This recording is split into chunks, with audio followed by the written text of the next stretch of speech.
नून league के सदर शहबाज शरीफ ने बल्ले के निशान की वापसी का अदालती फैसला इलेक्शन कमीशन के इख्तियारात पर हमला करार दे दिया। एक सूबे की अदालत मुल्की मामलात पर फैसला कैसे दे सकती है? मौलाना फजलुर रहमान का सवाल।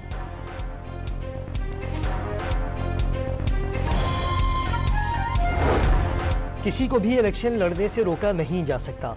कागजात छीनने के वाकयात का मुतल्लिका वो खुद जवाब दे, बिलावल भुट्टो का मशवरा। पाक फौज का आम इंतखाबात के इनेकाद में इलेक्शन कमीशन से मुकम्मल ताउन का ऐलान। आर्मी चीफ की ज़ेर सदारत 2 रोज़ा कोर कमांडर्स कॉन्फ्रेंस में सिक्योरिटी सूरत हाल, समाजी और इक़्तिसादी तरक्की के उमूर पर तबादला ख्याल।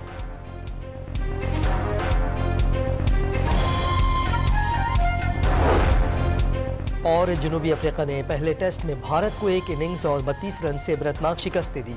408 रन के ताक़ुब में भारतीय टीम 138 रन पर ढेर।